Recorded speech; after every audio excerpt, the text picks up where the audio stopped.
Hey, what's up, everybody? Got free agency going on. It's been a big couple days, and tonight we have brought on JT Matthews from the Orange and Brew podcast up in Denver. The And, podcast, I like it. Yeah, and he's joining us tonight to bring us some info on the Denver Broncos. How's it going, JT? I'm doing all right. How are you guys doing? Not too shabby. Kyle, Hanging what's up, in there. man? I was doing good until your Broncos stole Randy Gregory from us this morning. So Yeah. uh, Sorry about that.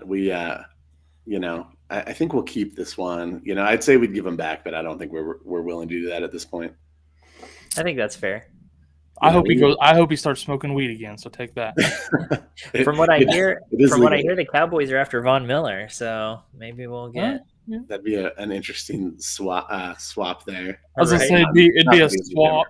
Be a swap with a slight detour through LA for Vaughn, but yeah, I'm gonna stop over here and pick up a Super Bowl, but I'll come around really quick. I mean, if you're gonna go somewhere, go home, right? Like, you know, he's from Texas. He's got his chicken farms down there. No better place for him to land, really. He was teasing us a few days ago on Twitter or on Instagram, saying that he wants his old locker back and stuff. So you got everyone over here all riled up, but. If the price isn't right, it ain't happening. Yeah, apparently the price was right for Randy Gregory. That's how things worked out. Apparently so. Yeah, I saw all that about Von Miller wanting his locker back. But dude, it was weird because like Gregory, they announced Dallas re-signed him. It was like 5 years, $70 million. And it was like, oops, nope, that's Broncos. But it was like the same 5 years, $70 million. I'm like, yeah. They must have just guaranteed like a little bit more or something because I think Dallas guaranteed 28, and I don't remember what Denver's was guaranteed, but it was like we're guaranteed 29. I think it was 29. I can't remember off the top of my head, but I think it was somewhere around 29. We're guaranteed 29, and weed's legal here. He's like, you in? Like petty. Yeah, totally. I'll take it. Petty. Could get us really competitive this year. So. Hey, all is fair, right? Well, Von Miller, though, I mean, if he ends up in Dallas, he's 33, I think. So he's got, he still looked dominant last year. He's got a good few years left he can give us. So I'm down for that for sure. No doubt. So we've got Albert over here. Good evening, Albert. How's it going? We got Daniel Derryberry up in here. What's up, Daniel? How's it going? And over here on Instagram, we got Master Lanning over here saying, let's go Buffalo. Liking that McKissick signing today. So yeah, I was going to say McKissick. I was hoping the Broncos might go after him just to kind of as a complimentary back, but they snatched him up pretty quick. Yeah, that was I think that's an interesting sign right there. Yeah. That offense is going to be gross. Yes, it is. As if it wasn't already bad enough. Now they're just putting together some pieces there, and it's. Well, I mean, they re-signed Isaiah McKenzie. I mean, Emmanuel Sanders is going to be gone. Beasley, they gave him permission to seek a trade. They'll end up dropping him probably. Yeah. I mean, but Gabe Davis was looking real good. Ooh. I mean, you saw what McKenzie did in that one game Beasley missed. So it's like, that it's going to be gnarly. Former Bronco Isaiah McKenzie. I think they just got even faster. McKenzie's faster than Beasley. Gabe's better than Sanders at this point. So, yeah. And of course, Diggs is a stud. They needed something at running back, though. Like, Singletary looked all right at the end of the year, but I don't think he can carry that kind of workload a full year. No. Agree. And Moss just ain't the guy. So agree. All right. Speaking of running back and the guy, this conversation last year when we had you on was largely dominated by quarterback talk and that backfield. What do you think? Let's jump into that backfield really quick. Sure. What's that backfield looking like this year? Well, so far, without any additional signings, it's looking pretty Javonte Williams heavy. I'm guessing, with the Mike Boone's his backup right now, who hasn't really had a shot to establish himself. He was injured last year. I'm guessing it would be probably like a 75-25 split right now if this is how they go into the season. So it's going to be a high workload for Javonte. And he's shown that he can catch the ball too. So I think that, even in passing downs, they might roll him out there. So he's definitely, an RB1 in my opinion. I don't want to jump the gun here, but I think that's definitely his upside. Yeah, it sounds like he's going to be in the role that everyone's just been waiting for him to be put in, finally. Yeah, no, I think so. And, there was talk about bringing Melvin Gordon back for the right price. It seems like that ship has sailed. Who knows?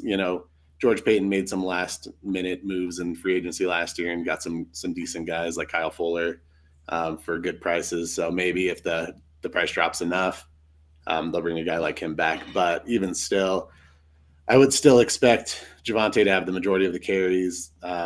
Him and Williams split them at least carries wise. They were both had like 203 carries last year, like exactly. Wow. So they were right down the middle. I anticipate it wouldn't be that way coming into this year, though. Yeah, and Mike Boone, he actually showed some flashes when he was in Minnesota. Yeah. When we got him, I was pretty excited. I mean, he's pretty good backup there to split that.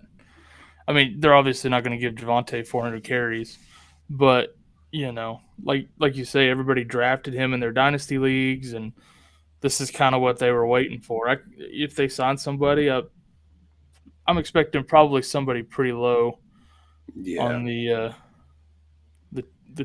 I don't know the talent scale, I guess. Yeah, not your maybe a Boston Scott who was just released or something like that. A little third string type guy. Yeah, somebody they know won't hit that salary cap very hard, right? Yeah, exactly. They do need a little bit of a change of pace, someone. So I'd be interested to see who they get. But I think Boone is good enough to fill that in if they don't end up picking someone else up. Draft a young guy, or take someone undrafted, see if you can develop them.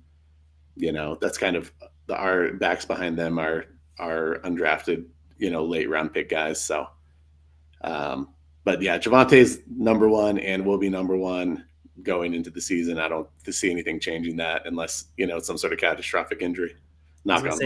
I think this time last year we were thinking, maybe 6 games in, Javonte will maybe take over that running back spot. But Gordon he performed well. I would say above expectations, and honestly, Denver was smart for doing that to preserve Williams, and get the most out of their money that they were paying Gordon. But get Gordon the hell out of the way and let Javonte Williams go. Well, the quarterback play last year was so atrocious. They just had to run the ball. Very true. Very true. Yeah, no, there were debates about like, oh man, are we getting the most money out of Javonte? Because we traded up for him. You're gonna have him 4 years. Should we just cut ties with Gordon, or give Javonte the starting gig right away? I just think the way they did it was good. I would have liked to see Javonte get a few more carries and a little more, a few more snaps just to see what he could do out there. But I think we got a good enough picture of what he is moving forward that we can feel confident about it. I agree. I'm going to agree with you there on a RB1 this year, big time, especially with, like Kyle mentioned, that upgrade at quarterback. How excited are you about that? Man. Oh, I'm tired of the QB carousel. It's funny. I do wish we would draft and develop a guy. At the end of the day, I think that's the way to go. But if you're gonna take a swing, hit the home run, and they've done that with Peyton Manning, and now with Russell Wilson, it's not a bad place to be. You're giving up draft capital, but really, at the end of the day, it was a pretty good deal for Denver. It really was. Anything significant. 2 first-round picks. Okay. For a guy, for such an upgrade at the quarterback position, it's that there's no one you were going to draft in the next 2 years that's going to give you that production. Yeah, and I feel like, again, at our conversation last year, just talking about you're one good quarterback away from being a contender. Yeah. And I feel like the team's still at that spot. It's like, so this could be the boost that they need to get them up in there. And that team could be really dangerous. Yeah, I'm going to pump the brakes a little bit. I'm not going to put them ahead of Kansas City yet. you know. But I said up there. Yeah. No, I know. Some Broncos fans are, they're already calling for the Super Bowl. So people are excited at the end of the day. But, we've got some work to do. I think, especially first year, there's going to be some kinks to work out. First year coach, the first new team for Russell Wilson. There's definitely going to be some growing pains. Hopefully it's quick though and painless. Yeah. I think it'll be fairly. I mean, they've both been around a bit. The new coach, new quarterback. I mean, it probably won't take them a whole year to mesh. So you'll start seeing flashes. Like you said, I don't think I'm ready to call them in the Super Bowl yet, but I certainly think they're in that top, 4 or so, right after like Kansas City, Buffalo, those guys. Sure.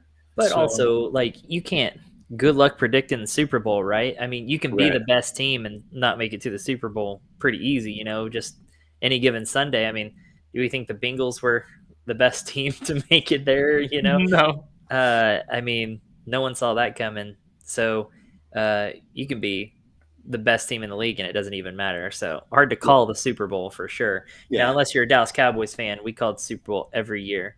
And one of these decades will be correct. One of these days we'll get it right. Maybe after Jerry. That's what I'm waiting for. I believe that in my whole heart that we will not even make it to a Super Bowl until he either retires or dies. Which he's like 412 now, so he's got to be getting close. He's 410. Oh, well, he's got a couple more years then. Yeah, a couple more. But it's funny, though, because like the more Steven kind of takes over from him, you can see the improvement in the kind of the way we do things, the way we handle free agency and the draft and, stuff like that. You can see it improving. But every once in a while, a Zeke situation happens, and you see Jerry all over the place. So, you see Zeke and Dak, where they're just paying these guys a ton of money. And it's because Jerry Jones he gets infatuated with certain people, and he gets really personally attached to them, and then he wants to way overpay them, and it screws the team up. So. We'll see where Broncos ownership lands. Who knows what that's going to look like? That's still interesting. A big question up in the air, and nothing's really come out about anyone making bids. There's like rumors. There was a rumor that Kanye and Antonio Brown were going to put together a group. I was like, that'd be interesting, wouldn't it? I would be extremely sad.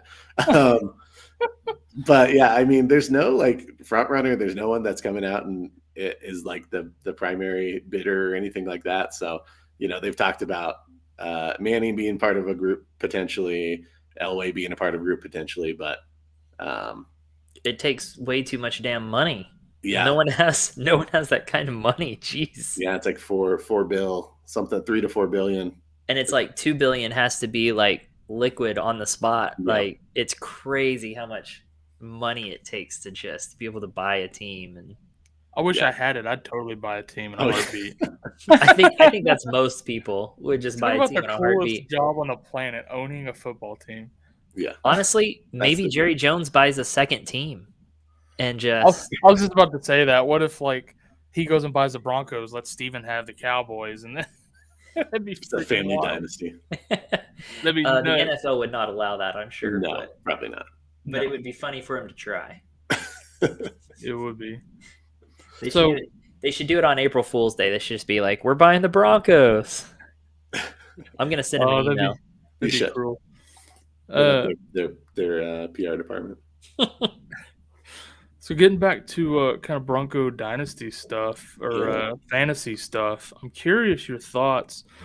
We'll talk about the receivers. I know a lot of people are curious about that, but I'm more curious about the tight ends because I like tight ends. What do you think about Fant leaving? And shut up, Corey. What do you think about Fant getting traded to Seattle and is it Okwuegbunam? Am I pronouncing that right? Okwuegbunam. Okwuegbunam. I didn't put the right emphasis on the right syllable there. So, what do you think about him as a starting tight end? They say grab somebody else, or Yeah, a lot of people around here call him Albert O. Yeah, I've seen that a lot. Okwuegbunam. Fant, the departure of Fant is, I don't know. I was not ever the biggest Fant guy, to be honest. Like Me and Corey aren't either. Yeah, I was, infatuated when he was drafted with his athleticism, his speed. He has the potential to be a game breaker at the tight end position, athletically. But he just never quite lived up to the hype of a first-round draft pick. And he felt a little bit wasted. It did feel a little bit wasted. And so when they made him part of that deal, I was like, all right, like, okay. It could have been Jerry Jeudy, and we would have been much sadder about that. Right. It could have been Cortland Sutton. It could have been a number of guys that it would have stung a little bit more. And having Nathaniel Hackett come over, he didn't have a lot of plays specifically designed for tight ends. Robert Tonyan had a moment there where he had a good brief moment. Yeah. But outside of that, it wasn't kind of a position that was highlighted. I don't know if that'll change, because you're kind of getting into the semantics. Was it LaFleur's offense, or was it, Hackett's? How much of the play calling was actually Hackett's? I think that remains to be seen a little bit. But I think Albert Okwuegbunam, I don't know that he's like a starting tight end caliber for fantasy. I think what he had, like 350 yards last year, 3 or 4 touchdowns, something like that. So definitely not elite numbers. However, you would assume that there would be an increase in production with the quarterback position being upgraded. And he's got end zone target written all over him. He's a big bodied tight end with pretty good hands. So I wouldn't, necessarily line up to draft him early on for sure. Maybe in a late round if you're looking for a flyer or someone like on an off week that, you're banking on a touchdown. Like he could be one for that. But yeah, as far as starting tight ends, and really, unless they pick up someone else in free agency, they've got Andrew Beck, who's kind of an all around. He plays a little bit of fullback. He plays in the backfield a little bit, kind of out wide. So he's kind of a Swiss Army knife. I don't expect a ton from him. So Okwuegbunam would be your guy. Yeah. I mean, you mentioned the modest production last year, but he's going to see probably a pretty significant uptick in usage this year, I would think. But yeah, I don't know. I've seen some things saying that I guess Wilson – I guess I never really realized this about Wilson because he never had a really good tight end in Seattle, but I guess he likes to target them in the red zone. We'll see. Yeah. But I saw as soon as the trade happened, everybody's like, "Oh my God, Okwuegbunam he could be, a top 10 tight end this year with Wilson throwing the ball." And my whole thing was the same thing with Hackett. I was like, they never really focused on the tight end in Green Bay. I don't see that changing here, but you never know. Maybe he decides to change some things up because he's got a guy he likes. Who knows? Yeah, I mean, he could be like Rudolph-esque as an end zone guy, if you're hoping for a touchdown one week. But I don't think he's going to be, having 100-yard games, multiple touchdown games. He may have 1 or 2 throughout the season. But we've got some really good pass catchers outside of him that I think are going to get the bulk of the targets. Yeah, no, so let's talk about them. Well, first of all, I just want to apologize to Noah Fant because they were like, yeah, we traded for Russ and we gave them Locke, and he was probably like, hell yeah. And then you're like, oh, and Noah, you're going with him. He's like, still no career, still not fantasy relevant. Damn it. Yeah, so, R.I.P. Noah Fant. They were talking about Deshaun Watson up there for a minute. That passed pretty quick though. So yeah, I guess they're wanting to the Texans have to approve the trade package, and then he can meet with them and then decide where he wants to go. Who he'd have to waive the clause for. I'm like, man, that's pretty crazy. And I guess they've already got offers from Carolina, New Orleans, and Cleveland.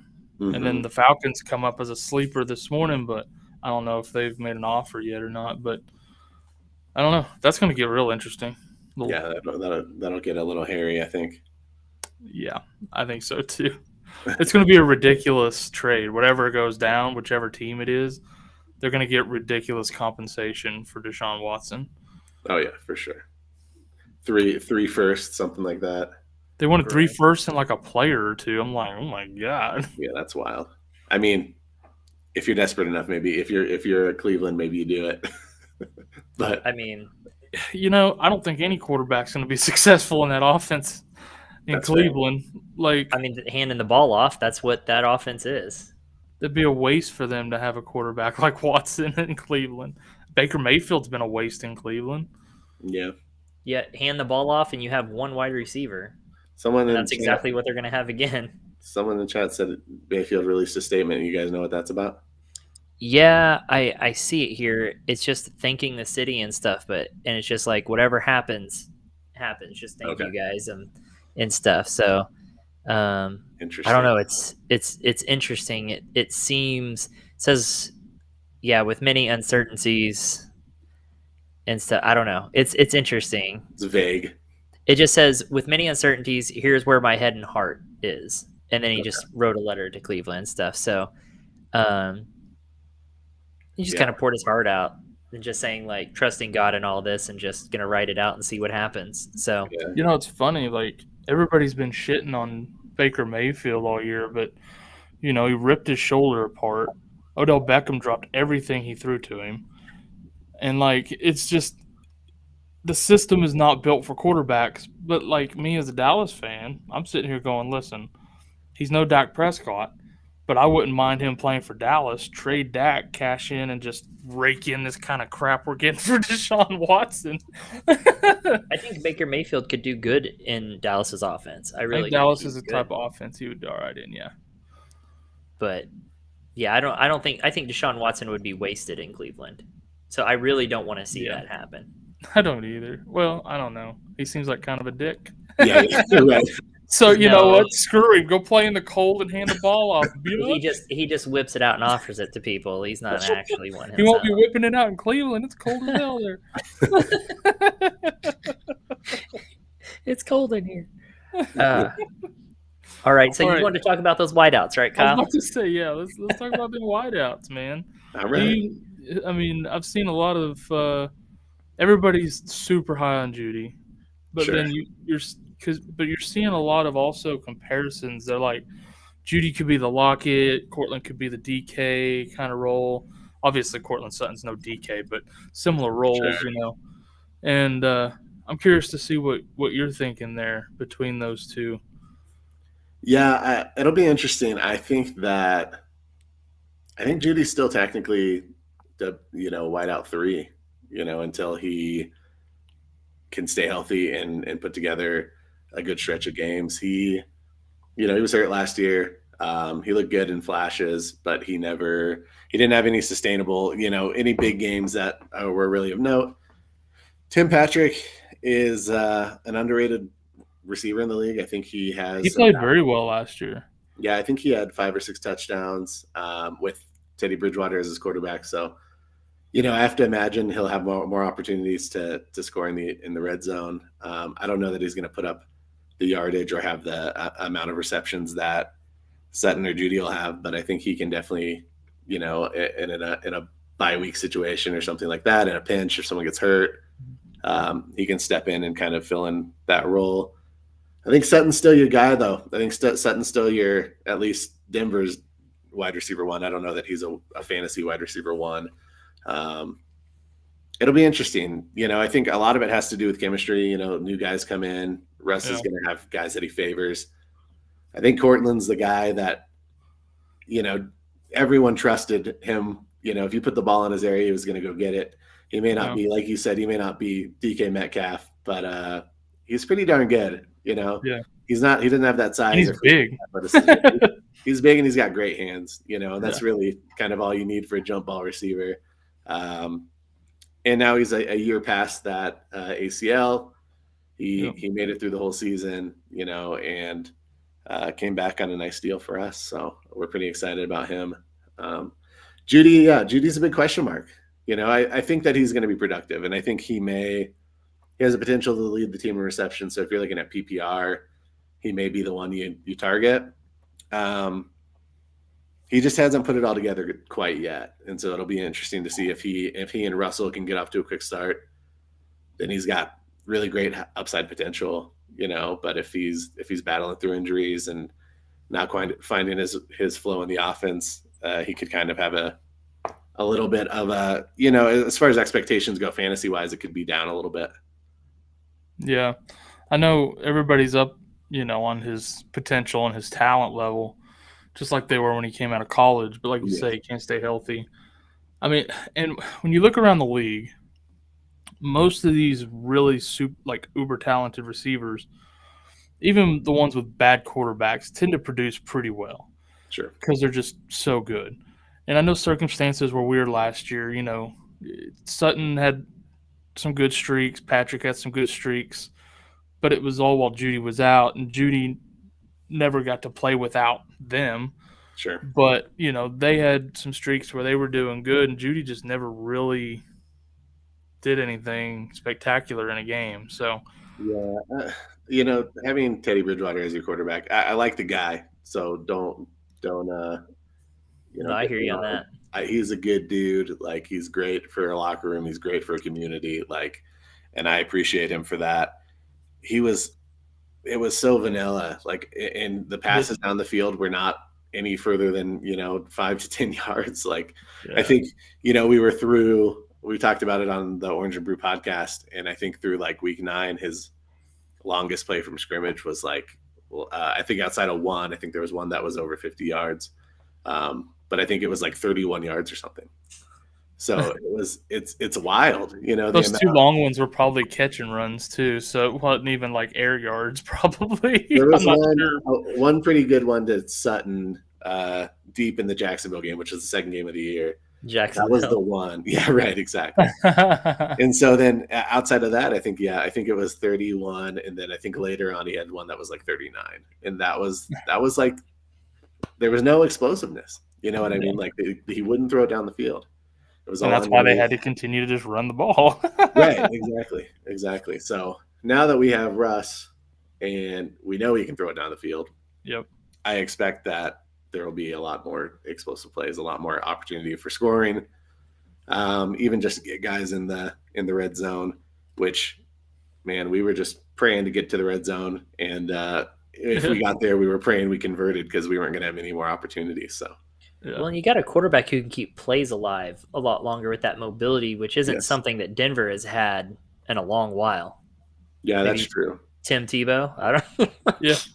Yeah, I mean, even when you had wasn't Peyton, like a scrambler per se, but like even when you had Peyton Manning, that dude couldn't move, like at all. So I mean, if we're going like back to like true scrambler, probably like Jake Plummer, like back in the day.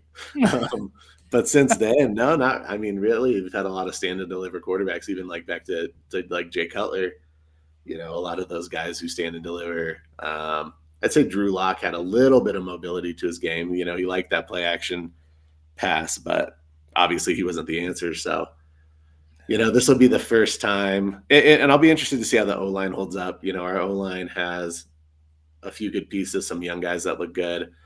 I felt like they underachieved last year. I think they have more potential than they kind of showed. So I hope they protect Russ, but I have to imagine it'll be better than the O-line he had in Seattle. So I'm not extremely worried about it. Dude, last year was rough for him up there in Seattle, man. Yeah, it was. Yikes! It was pretty brutal back there. He was running for his life. Yeah, that's tough when quarterbacks get behind a tough line like that. Unless you're Joe Burrow, that really hurts your season, Yeah, well, it physically hurt Joe Burrow, so and Russell Wilson. So hopefully he stays healthy. He's been so healthy his whole career, and then last year he had that finger issue that probably should have sidelined him longer than it did. Yeah. So hopefully that he's all healed up and good now, but they got to keep him clean. And he's pretty, he's smart about getting out of the pocket. If he's out of the pocket, getting out of bounds, not taking unnecessary hits. So hopefully he maintains that. Yep. Brandon makes a good point. No line was worse than Pitt. Okay, Pittsburgh. That's fair. It's totally fair.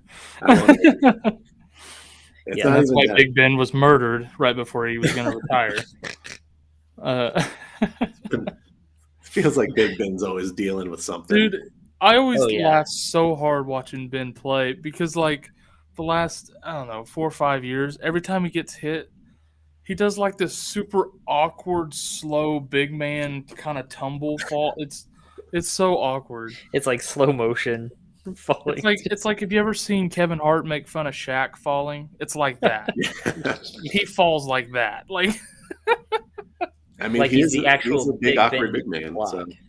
He is. I'm like, how do you slow down your fall that it looks that bad? It just makes it look that much worse. Very sad.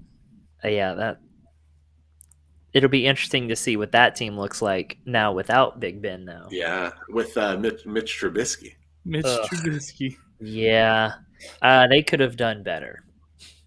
They could have done worse. Yeah, they could have done. I don't know. Like, I mean, Mitch Trubisky was bandied around Broncos country for a while, and like people were getting like okay with the idea of us missing out with Rodgers and being okay with getting Trubisky. Like that's how desperate Denver's been for a quarterback. They were okay. A lot of people were okay with trying to Marcus Mariota again. Like that's where the path that we've been going down. So obviously we're elated that we don't have to do that, but I think there's still, the age is right for Trubisky. There's still some physical tools that are exciting, I think, to some people, but I should have gone after Gardner Minshew. Yeah, dude's a winner. Yeah. I mean, for the stash, if nothing else. Exactly. Right? Yeah. The mustache is a legend. I like Minshew. I mean, I feel like that guy's he just wants to win so bad. He's just jacked to be out there. And so, but yeah, I think Trubisky's fine. It's just not an exciting name, but it's not a sexy grab, but I think it makes some sense. But when you're thinking about, you already have better than Mason Rudolph. Yeah. Yeah, and Haskins. Yeah, Dwayne Haskins, I was going to say. Which, as an Ohio State fan, you feel that, right? Like, oh yeah. All those quarterbacks just go flop in the NFL. Yeah, I don't know. Fields will change that. I think he'll be probably the most successful quarterback come out of Ohio State in a while. Not saying that he'll be great, but I think it's not like the competition is hard there, right? So right, exactly. He can win 10 career games and do better than like every other Ohio State quarterback combined, I think. Yeah, he's got all the rope, so he just has to not hang himself with it. Exactly. Oh, let's see. What else we got over here in chat? Brandon asks, what kind of contract did Mitch get? Starter money? I'm looking now. I see it's 2 years, but I don't see how much it is. He says he's holding out for Deshaun to Pitt. I actually saw something released yesterday or the other day when he was let off of his criminal charges. Pittsburgh said he no longer fit their culture, so they weren't going to go after him. Oh, that's a joke. Oh, I was like, really? I didn't see that. I actually saw that meme though. It was hilarious. It was a fake news breaking thing. Like he no longer fits our culture, so we're not just taking a stand now. All of a sudden, though. I know they've had a freaking rapist at QB for a decade and a half, and now they're gonna. No, that was the thing. Is they were saying like because he's not doing that now. I know. I get it. I'm just saying it's funny because that's why it's funny. Trubisky got $10 million a year. I actually trust Albert on that. He's usually pretty up to date on stuff like that. So considering what they have on their roster, I'd say that's probably starter money. It says 2-year, $14.25 million deal that's worth up to $27 million with incentives. So yeah, that's probably starter money for them. Yeah, it'll be interesting to see how long that lasts. It's more than they'll have to pay a rookie. Yeah. Oof. Think he makes it the whole 2 years? Yeah. I don't know. They've got some good receivers there, maybe. That's the thing is they have so much talent. Yeah. At the skill position, it's just I feel like that quarterback's going to let it go to waste. Kind of like with Denver. I feel like they had so much talent at the skill position, and it's going to waste with a crap quarterback, and I feel like Pitt's kind of gotten into the same situation right now. I think if they bolster that O-line some, then they could be pretty successful on offense. Their defense is still pretty decent, right? Like, I mean, they're not going to win any AFC championships anytime soon, but they can be competitive with Trubisky if they draft in the right spots. Yeah, that division's interesting with Cincinnati popping up out of nowhere. Everyone wrote them off with that offensive line, and they were so average like the first half of the year, and then it's like, you know what? Let's go to the Super Bowl. Like, and Baltimore is always, they're always in the mix somehow. So it'll be interesting to see how they bounce back with Lamar. I think that division could shake out pretty fun. Yeah, that's a good division. I want to ask you guys what you think Russell Wilson's stock is now as a QB, because I'm obviously, I think he's going to be pretty good, but also I can acknowledge that he's not, he's not going to be top QB or anything like that. But I wonder, what do you think his range is, especially for fantasy? Do you want redraft or dynasty value? Do redraft. Kyle, you want to go first? Yeah, I think he's probably in that 7-8 range. I think we mentioned this with Tony last week. He's kind of in that 7 or 8 spot there, depending on whether you put him right ahead or right below Dak. Probably, it's probably about the same range as Dak. Kind of player. Hurts. Lance, kind of that group.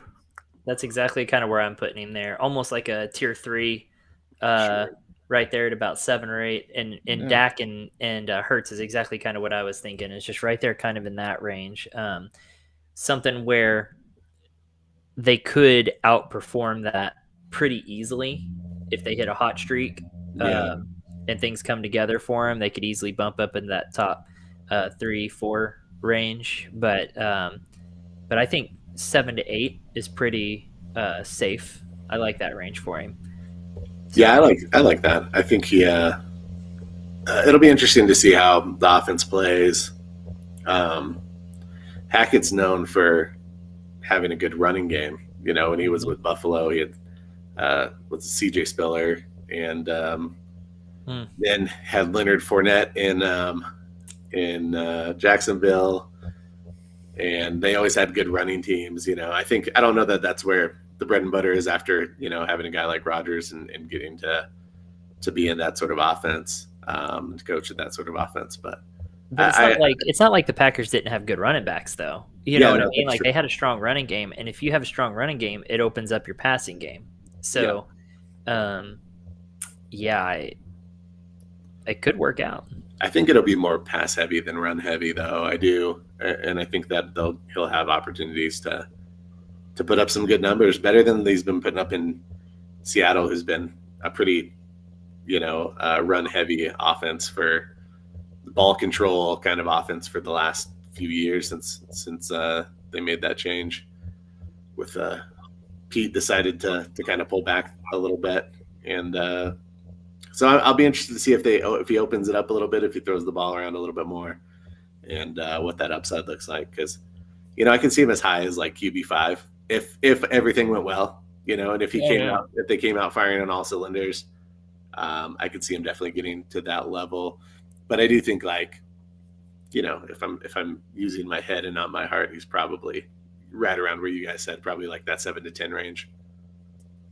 Let's see. Albert says he has Allen, Mahomes, Herbert, Murray, Jackson, Burrow, then Wilson or Prescott kind of in there. Okay. So 7-8, yeah.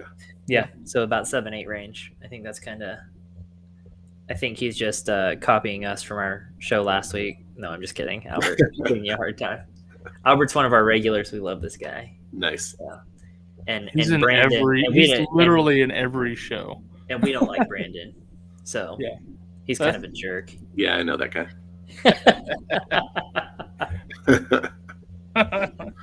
Just kidding. Thanks for dropping in, Brandon. I guess. Thanks, Brandon. He'll only come see us though because you're here, Jared. So hey, yeah, I'm good for something. We appreciate you. bringing your fans on here. Do you guys talk fantasy defenses? I was actually going to bring that up because Kyle kind of mentioned that defense earlier, and I was like, I am kind of curious. So we play, team defenses, but we play in some IDP leagues too. Oh, okay. So even individual defensive players. I know I had your safeties. I had some defensive backs from the Broncos this year, and so let's talk some defense. Probably just as a team first. And poor Brandon can't find the middle finger emoji. Keep searching, buddy. It's in there somewhere. I'm sure. Let's talk team defense. What do you think about that Broncos defense? Oh man, I'm interested. I am optimistic. I think we've got good personnel. So the big question marks I think on the defense right now are interior defensive line, which, when we send out Shelby Harris, that kind of left a gap, from a toughness, and he was probably our best pass rushing interior defensive lineman. So, that was a loss. Was it worth it for Russ? Absolutely. But it was still a loss on the defensive side of the ball. We made a signing. It looks like here y'all signed tackle DJ Jones, though. I don't know anything about him. Yeah, he's, as far as I know, he's primarily. He can fill in for Harris very well or not. Yeah, I think he's primarily a run stuffer. And I think he's really good at it, which is good because we need that. We're going to need that too. But we don't really have anyone that can press up the middle right now to get pressure up the middle. Draymond Jones is probably the closest, and he was really good in stretches last year, but he still has to put it all together. Right. So I don't know that anyone on that D line is super exciting at the moment. And got those edge rushers. Yeah. Well, now we have a healthy Chubb and Randy Gregory. So nothing like a good healthy Chubb. Touche. He just got a total dick on the other side. Talking about you, Randy. Good healthy Chubb and a nice tight end. But yeah, so I think I have to see Chubb kind of put a season together before I get too excited.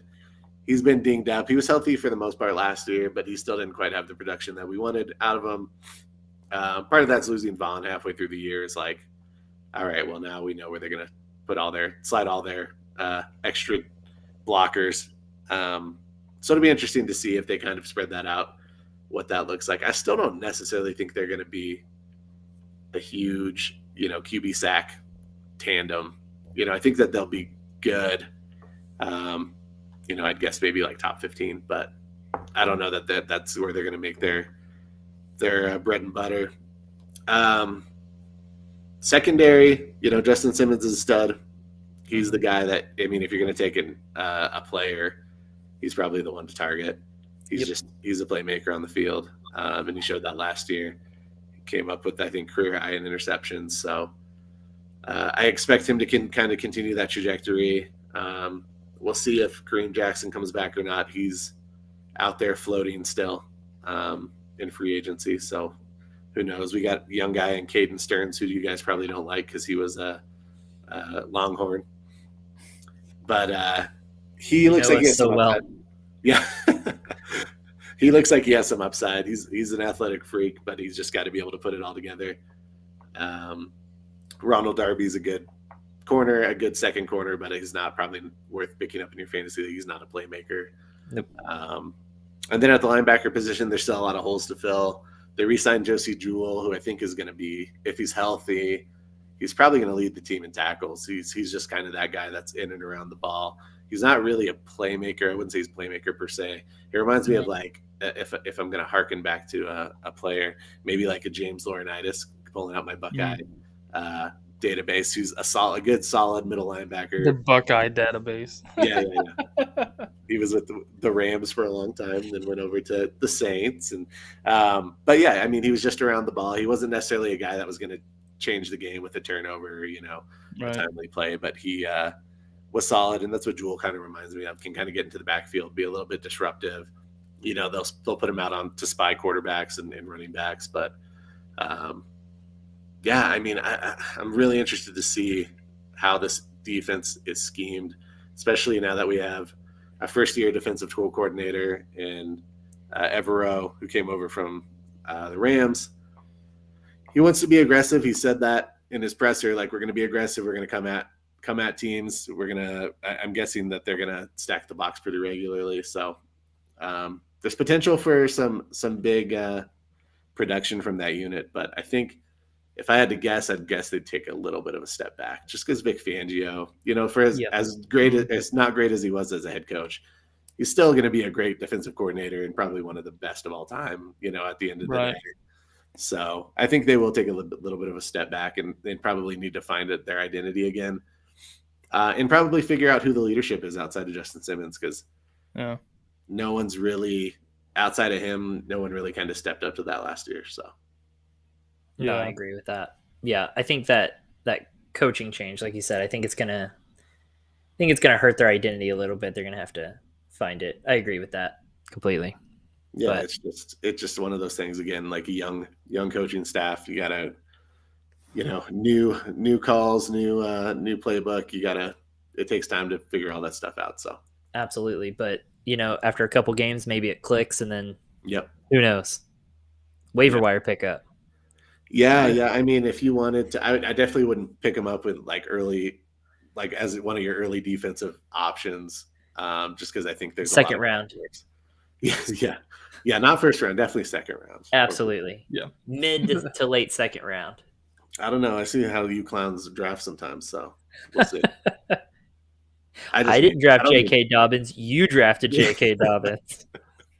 Right. But then you took Gus Edwards just a few picks later. Yeah, that's funny. Yeah, I took JK, and then you took Gus Edwards literally like 2 or 3 picks later. Oh, that's right. It was the other way around. Yeah, I wasn't picking up on that sarcasm there. I forgot. Yeah. That's right. I took the risk. Hilarious. It was like ridiculous 7th or 8th round or something like that. And I was like, I'm taking a shot that maybe it's not his ACL. And then 3 picks later, he took Gus Edwards, and they both shit the bed. So. Yeah. Both got hurt. Neither of us benefited at all. That was pretty funny. I just remember God, it was only like a few days before Gus also tore his ACL after JK. So it was like, for a few days, you look like a genius for taking Gus Edwards a few picks later. And then he went down too, and I was like, well. I guess we're not playing any Ravens running backs this year. Yeah. It's horrible. It really was. It was crazy. Because that turned into a carousel of running backs that just a backfield to stay away from. But yeah. Ugh, gross. Like, here's 8 guys that may or may not get carries this week. Good luck. So I wanted to ask you really quick, who's gonna catch the ball in Dallas now that Cooper's out? CD and Gallup. CD Gallup. Lamb and I really wish we'd have kept Cedric Wilson. That's who I'm sad about. Yeah. But we re-signed Noah Brown. I think we still got Malik Turner, so yep. And Schultz. We tagged Schultz. I could see us getting maybe another lower level, maybe free agent receiver or drafting one later. I really wanted to keep Cedric Wilson, though. I really want to keep Cedric, too. I'm sad about that. I would be, too. That someone's going to get a good player in him. Well, he signed with the Dolphins, so we'll see if that works out or not. There you go. I missed that. So, what about the Jags going ape shit yesterday and signing everybody available? I mean, you're talking about signing a lower level wide receiver. You're still going to have to overpay him because of Christian Kirk. That's nuts. Yeah. That was great. I was like, are you serious? Like, he's good, but good Lord. $20 million a year. I mean, what's Devontae Adams going to ask for now? You know what I mean? Oh, my God. He was already wanting 30 a year. He's going to want 40 now. He's going to want quarterback money now. For sure. Yeah, exactly. He's like, I'm at least twice as good as that guy. And I would agree with him. I do too. Now, on the note of Devontae Adams, though, Devontae Adams is a great wide receiver, but he's had the benefit of having an amazing quarterback. And they mesh well together. Yeah. Those two click, right? So is Devontae Adams as successful with another quarterback? I'm sure he's good, but is he as successful as he has been? My guess is no, because that chemistry just isn't there. Aaron Rodgers is on a different level, and that chemistry is on a different level, and that benefits Davante Adams. And I think that's what Adams trying to capitalize off of before that shows. Before Rodgers retires. But like we were talking about the other day, Kyle, you pay Davante Adams what he wants to get paid on top of what Aaron Rodgers got paid. You're taking up almost half of the entire salary cap on 2 players. And they expect to go win a Super Bowl on that? Good luck. Yeah, that's wild. That's crazy money. I mean, they're spending a quarter of the cap this year just on Aaron Rodgers alone. Stupid. It's stupid. And it's stupid not only of the team, but it's stupid of Aaron Rodgers, and it's stupid of Davante Adams. Do you want to win a championship, or do you want to make an extra $10 million a year because you somehow can't survive on $20 million a freaking year? Like, what the heck? Having an entourage is expensive, okay? I don't know how much his career earnings is, but I just saw something about Kirk Cousins' career earnings. He's made like $150 million in his career. That's wild to me. That's so much money. You want to know who the biggest, like, I don't want to call him a con man because he was a Sooner, but Sam Bradford, when he got drafted to the Rams, he was hurt almost his whole time with the Rams. Mm-hmm. And signed he was like the last like number 1 overall pick QB contract before they kind of put the new scale in place. Yeah. And then he went to like, I want to say like 3 other teams after that where he went as a backup, but made a goddamn fortune playing backup. This dude made so much money barely playing in his career. It is incredible. I don't know how he did it. It was impressive. But I've never seen anything like it.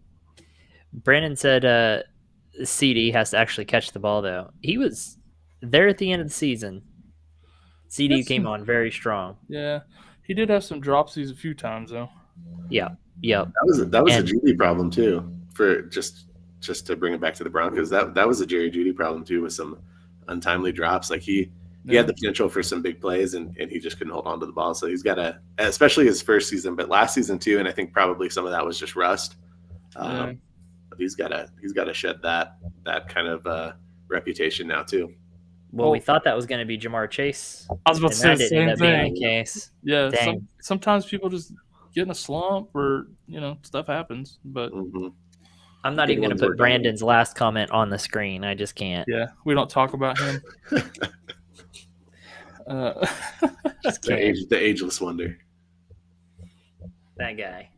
He's not ageless. He's like 90, but he's still, for some reason, he went and spent 2 weeks at home with his wife and kids and decided he'd rather get chased by 300-pound linemen instead every day. What was it like? It should have been. I need to go count. I don't know how many days it was, but was it 12 days? That would be interesting. If number 12 retired for 12 I'm days. not really sure. It feels like it was longer than that. Yeah, I think it was longer than that. Maybe. I don't know. It's hard to say at this point. It's so annoying because it's like, Kyle, that meme you put yesterday, the guy who paid like $500,000 for Brady's final pass. The final TD ball? Bro, could you imagine? Yeah. Like, I paid for that ball like that, and now... I'd be raging so hard. I'd be sending hate mail to someone. Oh, yeah, I'd be sending him a invoice. Right. Yeah, exactly. You owe me for this ball, bruv. I'll give you this ball if you pay for it, plus interest and heartbreak. And I get the actual last touchdown ball. Yeah. Yeah. That's crazy. When you actually throw your last one, I get that because good God. Yes. Yeah, that's sad. That's really sad. So because now it's worth, I don't know, what's a new football cost, like $18, $20? Right, $20. I'm sure those NFL balls are worth a little bit more, probably around 40. So well, there you go. So now it's worth $40. And what sucks is it's probably not even completely aired up. You probably didn't even get all the air. Slightly deflated. It's the second worst investment after Calvin Ridley's investment of $1,500 to lose $10 million. Yeah. Ouch. Too soon for some of those fantasy people out there. Not me. I'm good. I had Ridley on so many teams. Luckily, I traded him on the ones we had him on, at least. Yeah, I don't have him in any dynasty leagues anymore. I traded him away, so I got lucky there. Yeah, there's always next year for Ridley, I guess. Yeah, I have a feeling that there's more to that, for sure. Seems like a funny thing to make a big statement about with all the stuff going around the league, but I saw a perfect graphic that it was like, so and so beating his wife 6 games, so it's just like, and then he gets a whole season, maybe more. It's indefinite. Yeah, because it's indefinite, right? For betting, and I'm like, okay, so they're Pete Rose in his ass. So, but yeah, pretty much. Yeah, but I had heard like maybe there was like film evidence of him like fixing games and stuff. Like, there's all kinds of rumors out there, but I have a feeling for them like that it wasn't just one game while he was off. Like, I've heard that there's more betting and stuff, and I would be surprised if there wasn't. For them to come out that quickly and just be like indefinite, that makes me think there's probably more. Yeah. Or it's possible they come back because they said indefinite. Maybe they come back and be like, oh, this wasn't that serious, and maybe it's a 6-game suspension. NFL does whatever the hell they want. There's no rhyme or reason to it. They said indefinite, but they said indefinite, but with a minimum of the whole. Oh, minimum of? Right. They just do whatever the hell they want. There's no rhyme or reason to any of their punishments at all. Yeah, if I was in the NFL, I'd be kissing Roger Goodell's ass every day. Because here's my problem too: Deshaun Watson found criminally not guilty or not. He could come in and Goodell could be like, "But it's bad imagery for the league, so you're gonna sit another season," and it's just gonna be like, "What?" So that could happen for sure. There's it's a little bit lawless out there. It feels a little bit like the Wild West. Yeah, they need to rein that in a little bit. Well, remember when I can't remember who it was now. Somebody got suspended like 6 games for hitting a woman, and then they also suspended Zeke 6 games for doing absolutely nothing. Yeah. For rumors of something, and then it was proven false, and they're just like, well, he's already suspended. But they appealed it like 3 times, and they kept like upholding it and stuff, and it's like over nothing. It was literally about nothing at all. And yeah, it's so annoying. I'd be suing if I was a player getting screwed over like that, man. But yeah, there's no rhyme or reason. It's the Wild Wild West. I think Goodell just doesn't like crop tops. That's what it is. He suspended 6 games for wearing crop tops. I always loved it at OSU. That was like the thing we looked forward to was the crop top right before the game, or during the game even. So he looks Goodell like he looks like that one cheerleader on The Longest Yard. That's funny. Goodell is a Big Blue fan. That's my only guess. Yeah. That's my only guess. He's just like, you know what, Zeke, screw that guy. It's possible. Hey, but speaking of the Big Blue, to jump over some college football really quick. Yeah. I'm sure you're happy that they kept their coach. Harbaugh stuck around. Aren't you happy as an Ohio State fan? It was funny because they were talking about him potentially going to Las Vegas, to the Raiders, and I was like, great, send him to the other team that I hate. Like, this is great. Like, I don't have to beating up on his team. Yeah, exactly. So I was pretty excited about that. No, I'll give them props. They put together a good game this year and got their first win in a decade. So that's you're right. That's good.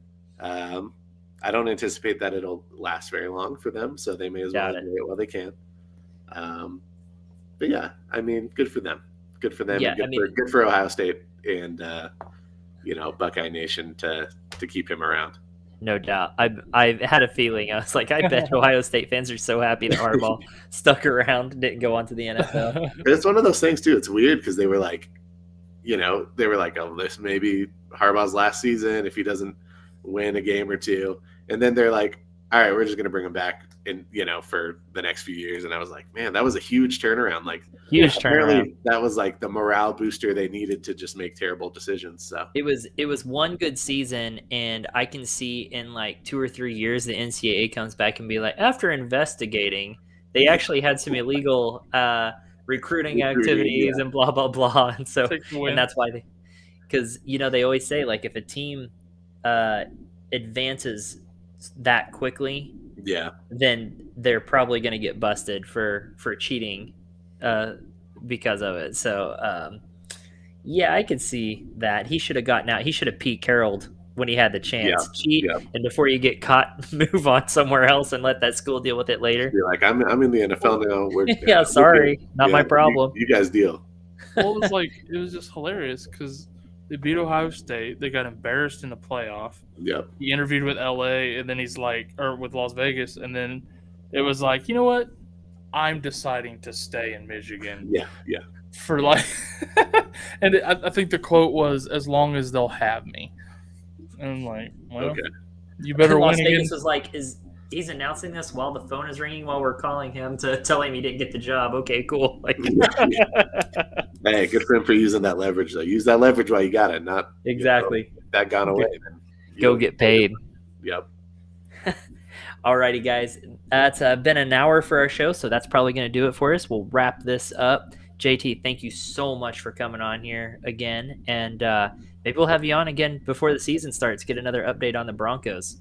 Yeah, I love Broncos, but I know quite a bit about the league. So if you guys just want to talk fantasy, I doubt it. I've seen you play fantasy football. I know you don't know anything about anything. I don't have a good track record. I'm going to say that right now. My heart overrules my head sometimes, and I will admit to that. But I'm less emotional on like this sort of talk show than I am in an actual draft. So for sure. Well, maybe we'll have you answer some mock drafts or something too, and we can talk through some mock drafts closer to season. That'd be a lot of fun. I'm down. Cool. You man. ever get out to training camp and stuff? Yeah, I was out there quite a bit last year. Probably like half the sessions. You know, That could be fun. I have a full-time job, so I wasn't able to get out there every day like I want to be, but you know, it was fun to watch. Fun, quote unquote. You have two full-time jobs. Yeah. Well, I don't know that they're full. Yeah, I've got if you add, you know, the amount of children I have plus my you've pretty much got a basketball team running around your house, right? So 4 boys. Jeez. So we stay busy, but you know. I still get out to training camp. I'm still, you know, I'm going to games. I'm around the team. I have good, you know, connections within Broncos country, so I have a decent inside line about scoop about what's going on. I'm not breaking news or anything, but I get some whispers here and there that are kind of fun. That's awesome. Yeah. Cool. Well, we'll have you on as much as you'll indulge us. Yeah. Just hit me up. Cool.